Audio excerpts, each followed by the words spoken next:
ఈరోజు ఈ కార్యక్రమానికి అధ్యక్షత వహించినటువంటి ప్రభుత్వ ఉన్నత పాఠశాల సాలూరు ప్రధాన ఉపాధ్యాయుల వారికి, ఇన్ఛార్జ్ ఉపాధ్యాయుల వారికి మరియు స్టాఫ్ సెక్రటరీ వారికి నా హృదయపూర్వక నమస్కారాలు. నా తోటి ఉపాధ్యాయులందరికీ కూడా హృదయపూర్వక నమస్కారాలు. బాలబాలికలందరికీ కూడా బాలల దినోత్సవ శుభాకాంక్షలు. Very good. మీ అందరికీ కూడా తెలిసే ఉంది, ఈరోజు మీ అందరికీ కూడా చాలా ముఖ్యమైన రోజు. ఎందుకంటే మీ రోజు భారతదేశ తొలి ప్రధాని, 3 సార్లు ప్రధానిగా సేవలు అందించినటువంటి జవహర్లాల్ నెహ్రూ, పండిట్ జవహర్లాల్ నెహ్రూ తాలూకా పుట్టినరోజు.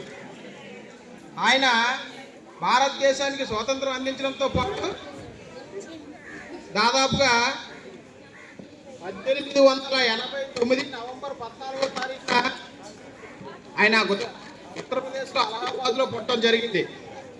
ప్రాథమిక విద్య అంతా కూడా ఇంటి దగ్గరే జరిగింది. ఉన్నత విద్య మాత్రం లండన్లో ఆక్స్ఫర్డ్ యూనివర్సిటీలో ట్రినిటీ కాలేజీలో హైయర్ ఎడ్యుకేషన్ అంతా కూడా చేశారు. ఫిజిక్స్లోను, కెమిస్ట్రీలోను, జియాలజీలోను, బాటనీలో కూడా ఆయన ఫస్ట్ మార్కులతో ఉత్తీర్ణులయ్యాడు. అట్ ది సేమ్ టైం సైలెంట్గా ఉండాలి, లా డిగ్రీ కూడా ఆయన తీసుకున్నారు. అదే సమయంలో అతనికి రాజకీయాల పట్ల ఒక రకమైనటువంటి ఆసక్తి ఉండడం మూలంగా అదే సమయంలో భారతదేశంలో స్వతంత్ర పోరాటం జరుగుతున్న సందర్భంలో 1905లో వచ్చినటువంటి బెంగాల్ విభజన కానీ, 1922లో వచ్చినటువంటి నాన్ కోఆపరేషన్ మూవ్మెంట్లో కానీ ఆయన భారతదేశానికి వచ్చి గాంధీజీతో చేతులు కలిపి భారతదేశ స్వతంత్ర పోరాటంలో ఆయన తనదైన పాత్ర పోషించి ముద్ర వేసుకున్నారు. అలా గాంధీజీతో పాటు దాదాపుగా 20 సంవత్సరాలు ట్రావెల్ చేసిన తర్వాత దేశానికి 47లో స్వాతంత్రం వచ్చింది. 47 నుంచి 64 వరకు దిగ్విజయంగా 3 సార్లు దేశ ప్రధానిగా భారతదేశానికి సర్వీస్ అందించినటువంటి జవహర్లాల్ నెహ్రూ పుట్టినరోజును మీ అందరూ కూడా బాలల దినోత్సవంగా జరుపుకుంటున్నారు. ఎందుకో తెలిసినా ఆయనకి మీరంటే చాలా ఇష్టం. నిజం చెప్పాలంటే మీరు మీ బోసి నవ్వులు కానీ, కల్మషం లేని మాటలు కానీ, స్వార్థం లేని స్నేహం కానీ మిమ్మల్ని చూస్తేనే ఆయనకి చాలా పులకరింత. అందుకే మీకోసం పోటీ ప్రపంచంలో కూడా మీరు పోటీ పడాలని ఇండియన్ ఇన్స్టిట్యూట్ ఆఫ్ టెక్నాలజీ కానీ, ఇండియన్ ఇన్స్టిట్యూట్ ఆఫ్ మేనేజ్మెంట్ కానీ, మెడికల్ సైన్సెస్ కానీ పెద్ద పెద్ద సంస్థలన్నీ మీ కాళ్ళ దగ్గర తీసుకుని వచ్చారు. ఆయన నమ్మేది ఒకటే, నేటి బాలలే రేపటి పౌరులు అనే కాన్సెప్ట్తో నేటి బాలలే రేపటి పౌరులు, ఈ రేపటి పౌరులే రేపు భారతదేశ భవిష్యత్తు అని నమ్మారు. కాబట్టే మీకోసం చాలా వరకు మీ శ్రేయస్సు కోసం, మీ విద్యాభివృద్ధి కోసం అనేక సంక్షేమ కార్యక్రమాలు తీసుకురావడం జరిగింది. అట్ ది సేమ్ టైం మీకు తెలుసుకోలేదో ఆయన మంచి మార్గంలో ప్రయాణించమంటే ఈనాడు యువత చూడండి, దాదాపుగా అంతా కూడా చెడు వ్యసనాల పట్ల, మాదక ద్రవ్యాల పట్ల, మత్తు పానీయాల పట్ల, వివిధ రకాల చెడు దుర్వ్యసనాల పట్ల, చెడు స్నేహాల పట్ల మీకు ఆసక్తి పెరుగుతుంది.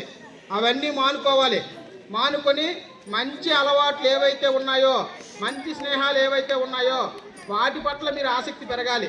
బాల్యము ఎంతో మధురమైనది, జీవితము ఎంతో విలువైనది అనే కాన్సెప్ట్ మీరు తెలుసుకోవాలి.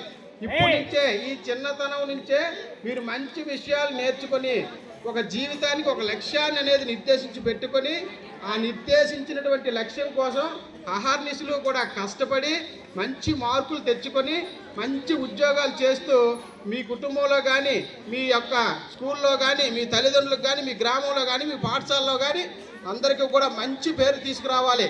చాలామంది మొబైల్ చూడడానికి ఎక్కువ ఇంట్రెస్ట్ చూపుతున్నారు. యూనిఫామ్ వేసుకురమ్మంటే యూనిఫామ్ వేసుకొని రారు, డిసిప్లైన్గా ఉండరు, ఆ హెయిర్ క్రాఫ్ సరిగ్గా ఉండదు.